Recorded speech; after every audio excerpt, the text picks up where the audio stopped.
Hello friends, welcome to Viji Thiyags. இன்றைக்கி Kerala special toran பண்ண போகிறோம் காலிஃப்ளவர் வச்சு. இன்றைக்கி நான் ஒரு பூ முழுசாக எடுத்திருக்கேன். இந்த பூவை நல்லா நம்ம கல்லுப்பு போட்டு ஊற வைக்கணும். அடுத்தது அதை எடுத்து நம்ம நல்லா தண்ணிலாம் வடிய வச்சுட்டு ஒரு 4 பச்சை மிளகாய், அரை மடி தேங்காய், ஒரு 2 ஸ்பூன் சீரகம் இதை நல்லா அரைச்சி எடுத்துக்கணும். இந்த காலிஃப்ளவரை நம்ம தாளித்து விட்டுட்டு நிறுத்தும் போது இதை கொட்டி கிளறிட்டோன்னா டேஸ்ட்டு பார்த்திங்கன்னா அவ்வளோ சூப்பராக இருக்கும். நிறைய பேர் காலிஃப்ளவர் மஞ்சூரியன் செய்கிறது, அதை ஃப்ரை பண்ணி ஒரு காரமாக செய்கிறது, குருமா செய்கிறது, இப்படி தான் செய்வீங்க. ஆனால் இந்த மாதிரி பச்சை மிளகாய் போட்டு தேங்காய் போட்டு சீரகம் போட்டு ஒரு தோரன் பண்ணிங்கன்னா டேஸ்ட்டு பார்த்திங்கன்னா சூப்பராக இருக்கும். ஸோ இந்த காலிஃப்ளவர் தோரன் நம்ம ஒரு கேரளா ஸ்டைலில் தான் பண்ண போகிறோம். செய்யும்போதே இந்த காலிஃப்ளவர் சாப்பிடும்போது என்னென்ன நன்மைகள் கிடைக்குது, என்னென்ன தீமை இருக்குது, ரெண்டுமே பார்ப்போம். இன்றைக்கி நம்ம தேங்காய் எண்ணெய் தான் ஊற்றிக்கிறோம். எப்பயுமே தோரன் செய்கிறோம், கேரளா டிஷ்ஷு செய்கிறோன்னா கண்டிப்பாக நீங்கள் தேங்காய் எண்ணெய் தான் ஊற்றிக்கணும். தேங்காய் எண்ணெய் காஞ்சதுக்கப்புறம் தாளிப்புக்காக பார்த்திங்கன்னா சீரகம் 1 ஸ்பூன் எடுத்துக்கோங்க, கடுகு 1/2 ஸ்பூன், சோம்பு, கருவேப்பிலை, ஒரு 3 காஞ்ச மிளகாய். ஏற்கனவே நம்ம 4 காஞ்ச மிளகாய் அரைக்க போகிறோம், அதனால் ஒரு 3 காஞ்ச மிளகாய் தாளிப்புக்கு போட்டால் போதும். இந்த பொருட்களை போட்டு நல்லா வறுத்து எடுத்துக்கோங்க. காலிஃப்ளவர் நீங்கள் எந்த அளவுக்கு சாப்பிட்றீங்களோ கால்சியம் சத்து உங்களுக்கு அதிகமாக கிடைக்கும். ஸோ எந்த வகையிலையோ டேஸ்ட்டாக நம்ம வீட்டில் காலிஃப்ளவரை செய்து கொடுத்து குழந்தைங்களுக்கு நிறைய கொடுங்க. எதிர்ப்பு சக்தியை கொடுக்கக்கூடியது தான் காலிஃப்ளவர். சி விட்டமின் காலிஃப்ளவரில் அதிகமாக இருக்கிறதால நல்ல ஒரு எதிர்ப்பு சக்தி அதிகமாக கிடைக்கும். அதனால் குழந்தைங்களுக்கு இதை வாரத்தில் 2 நாள் செய்து கொடுங்க. இதயத்தை பலமாக வச்சுக்கிற ஆன்டி ஆக்சிடென்ட் இதுவும் நிறையவே இருக்குது. அதனால் வயசானவங்களும் சாப்பிட்லாம். இப்போ அறிவியலில் கண்டுபிடிச்சிருக்கிறது, ஆராய்ச்சியில் கண்டுபிடிச்சிருக்கிறதுன்னு பார்த்தா இதை எடுத்துக்கும் பொழுது புற்றுநோய் தடுக்கிற ஒரு சக்தியாக இருக்குன்றாங்க. ஸோ எல்லாம் ஆராய்ச்சி பண்ணி சொன்ன பிறகு இப்போ நிறைய பேர் பார்த்திங்கன்னா சாப்பிட ஆரம்பிச்சிருக்காங்க. எப்படியோ நம்ம இதை எப்படி டேஸ்ட்டாக சமைச்சு டேஸ்ட்டாக சாப்பிட்றது அதை பார்ப்போம். இப்போ நல்லா வதங்கி வந்த பிறகு கொஞ்சமாக கல் உப்பு போட்டுக்கோங்க. அடுத்தது கொஞ்சமாக தண்ணி ஊற்றி மூடி வச்சுருங்க. ஒரு 10 நிமிஷம் வேக வச்சோன்னா நல்லா பூ போல் வெந்துடும். அதுக்கப்புறமா நம்ம ரெடி பண்ண மசாலாவை இதுக்குள்ளே போட்டுக்கலாம். ஃபைபர் அதிகமாக இதில் இருக்கிறதால வெயிட் லாஸ் பண்ணணும் அப்படின்னு நினைக்கிறவங்க இதை நிறைய எடுத்துக்கும் பொழுது வயிறு பார்த்திங்கன்னா ஃபில் ஆகிடும். அதனால் நிறைய நம்ம தேவையில்லாத ஃபுட்டு சாப்பிட வேணாம். வெயிட் லாஸ் பண்ணணும்னு நினைக்கிறவங்க இந்த காலிஃப்ளவர் எடுத்துக்கலாம். ஃபைபர் அதிகமாக இருக்கக்கூடிய அந்த நார் சத்து இருக்கக்கூடியது பார்த்திங்கன்னா செரிமானத்துக்கு நல்லா உதவும். அதை மாதிரி ஒரு உதவக்கூடியது தான் இந்த காலிஃப்ளவர். காலிஃப்ளவரில் நமக்கு நிறைய பொட்டாசியம் இருக்குது. இந்த பொட்டாசியம் யாருக்கு அதிகமாக தேவைப்படுதோ இவங்க இந்த காலிஃப்ளவர் எடுத்துக்கும் போது ரத்த அழுத்தம் பார்த்திங்கன்னா சீராக வச்சுக்கும். அந்த ஒரு தன்மையை அதிகம்.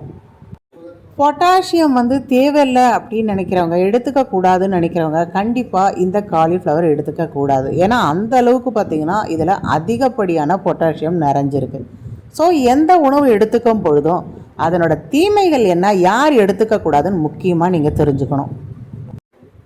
காலிஃப்ளவர் ஒரு வயசுக்கு மேலே கொஞ்சம் வயசானவங்க சாப்பிட்றாங்கன்னா கேஸ் ட்ரபிள் உண்டாகும்னு சொல்லுவாங்க. சில பேருக்கு அந்த மாதிரி ஒரு மாற்றம் ஏற்படுதுன்னா அவங்க காலிஃப்ளவர் தவிர்க்கிறது ரொம்பவே நல்லது.